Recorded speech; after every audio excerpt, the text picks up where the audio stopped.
Hello everyone, welcome to Ninestar academy. Finally JEE Mains की official website पर आपको notice मिल गया होगा करेक्शन से रिलेटेड। जिन बच्चों ने एप्लीकेशन फॉर्म फिल किया हुआ है, चाहे आप लोगों ने सेशन 1 के लिए किया हो, सेशन 2 के लिए किया हो, कुछ भी वहां पर प्रॉब्लम है तो उसको अभी आप फिक्स कर सकते हो। क्या डेट होने वाली है, किन किन बच्चों को करेक्शन करना है और क्या कुछ यहाँ पर आप करेक्ट कर सकते हो, तो उन सभी चीजों के बारे में हम बात करेंगे। और उससे भी ज्यादा जरूरी है आज का ये वीडियो उन बच्चों के लिए जिनका क्लास 12th में 75% नहीं है और वो किसी भी रीजन बस वो अपना जो भी स्कोर नहीं कर पाए, लेकिन उन्हें एनआईटी आईआईटी इस सब में जाना है। तो उसके लिए क्या एक सॉल्यूशन हो सकता है, उसके बारे में भी हम बात कर रहे होंगे।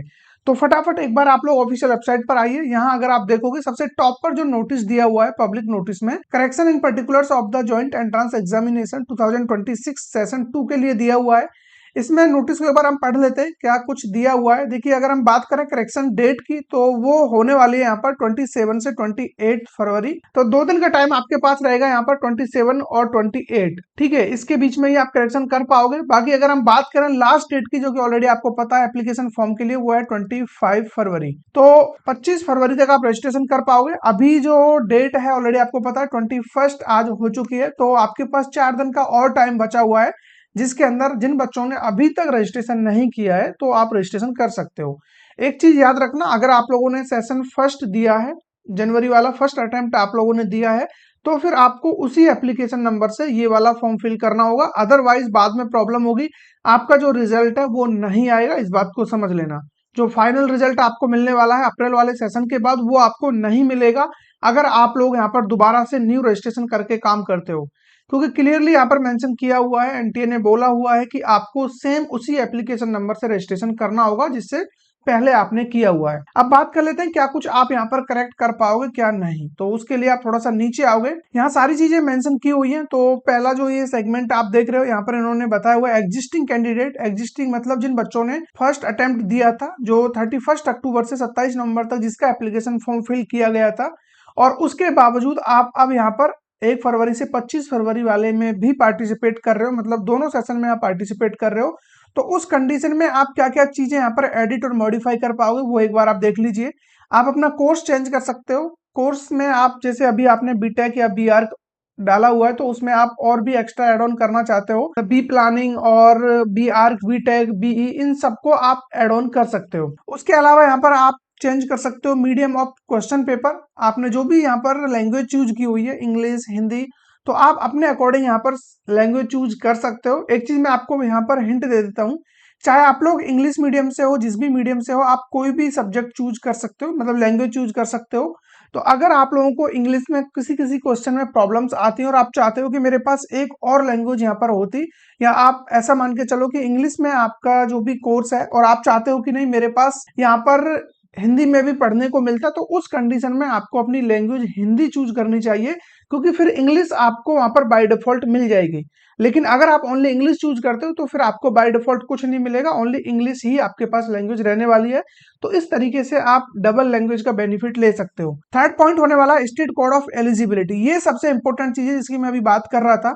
अगर आप लोगों को लगता है कि आपने फर्स्ट अटेम्प्ट में जो जेई मेंस का एग्जाम आपने दिया था, वहां पर आपने state code of eligibility class 12th के बेस पर फिल किया होगा, लेकिन आपको पता है कि आपका 12th में 75% नहीं बन पा रहा है, और उस कंडीशन में आप चाहते हो कि नहीं मैं किसी अनदर बोर्ड से अपना क्लास 12th कर लेता हूँ, किसी भी तरीके से जुगाड़बाजी करके मैं अपना क्लास 12th दोबारा से कर लूंगा और मुझे यहाँ पर क्लास 12th की मार्कशीट मिल जाएगी 75% से एबव। ऐसे कई सारे पेरेंट्स के मेरे पास कॉल आए थे कि सर हमारे पास एक ऐसा ऑप्शन है कि हम किसी अनदर बोर्ड से अपना क्लास 12 दोबारा करा सकते हैं बच्चे को, तो उस कंडीशन में हमें क्या करना होगा। लेकिन हमने स्टेट कोड ऑफ एलिजिबिलिटी जनवरी वाले फर्स्ट अटेम्प्ट में चूज किया हुआ ये वाला, जो पहले से हमने दे रखा है, लेकिन यहाँ पर 75% अपना नहीं बन रहा है। तो उस कंडीशन में अब आपके पास एक ऑप्शन है, आप यहाँ पर चूज कर सकते हो जो स्टेट कोड ऑफ एलिजिबिलिटी, आप उसको उसके अकॉर्डिंग रखिए जहां से भी आप क्लास 12 करने वाले हो। लेकिन इसमें रिस्क ये रहेगा कि आप 100% श्योर होने चाहिए कि वहां से क्लास 12 आपका हो ही जाएगा। ऐसा ना हो कि बाद में पता चला कि वहां से सब कुछ खराब हो गया, फिर आपने स्टेट कोड ऑफ एलिजिबिलिटी भी गलत चूज कर लिया, क्योंकि होम स्टेट का बेनिफिट आपको वही मिलेगा जो आप यहाँ पर डालोगे। बात समझ में आ रही है? तो उसके अकॉर्डिंग यहाँ पर थोड़ा सोच समझकर ही चेंज करना। आपको चेंज करने का ऑप्शन मिल रहा है, बहुत अच्छी बात है। उसके अलावा आप यहाँ पर चेंज कर सकते हो एग्जामिनेशन सिटीज, जो भी सिटीज आपने चूज करी है, ये तो ज्यादा बड़ी बात नहीं है।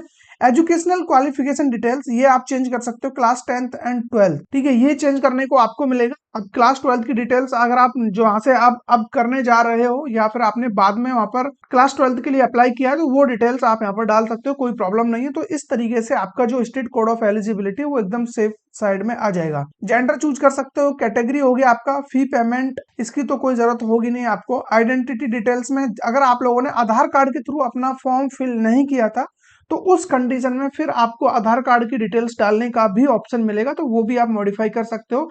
अदरवाइज फिर वही चीजें होंगी जो फर्स्ट अटेम्प्ट में आपने देखा होगा कि प्रिंसिपल के थ्रू आप लोगों से एक एक्स्ट्रा डॉक्यूमेंट्स बनवाया गया था जहां पर उनकी सील और साइन वगैरह करवा करके मंगाया था। तो उन चीजों से बचने के लिए आप अपने आधार डिटेल डाल दो, ज्यादा बेटर रहेगा, ठीक है। तो ये कुछ चीजें जो आप चेंज कर सकते हो। इसके अलावा जो सेकंड पॉइंट यहाँ पर मेंशन किया हुआ है, जो कैंडिडेट फर्स्ट टाइम अप्लाई कर रहे हैं 1 फरवरी से 25 फरवरी के बीच में रजिस्ट्रेशन जो बच्चे करेंगे जिन्होंने फर्स्ट अटेम्प्ट जनवरी वाला नहीं दिया है, उन बच्चों के लिए बात हो रही है।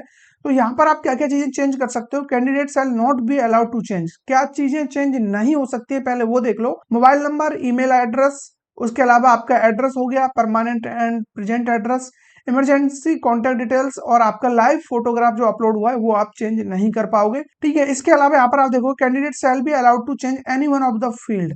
अब इनमें से कोई एक फील्ड में आप चेंज कर सकते हो, चाहे वो आपका खुद का नेम हो गया, फादर नेम, मदर नेम, इन तीनों में से ओनली एक को ही आप चेंज कर पाओगे अगर आपको मॉडिफाई करना है तो। उसके अलावा candidate shall be allowed to change at all the following fields, यहाँ पर इन सभी फील्ड को आप चेंज कर सकते हो अगर आप चाहो तो। जैसे कि आपका एजुकेशनल क्वालिफिकेशन डिटेल्स हो गए क्लास 10th एंड 12th, इसके लिए तो जिन बच्चों ने पहले से भी अप्लाई किया हुआ है उनको भी ये अलाउड है।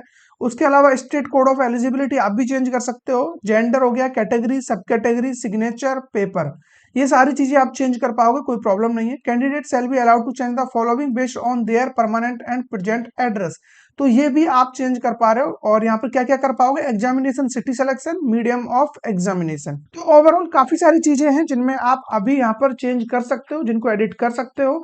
तो इस डेट को थोड़ा सा याद रखना, डेट होने वाली है 27 से 28 फरवरी, ठीक है। तो इस टाइम ड्यूरेशन को याद रखना, रिमाइंडर लगा लेना, कुछ भी चेंज करने को हो तो जरूर से चेंज कर लेना।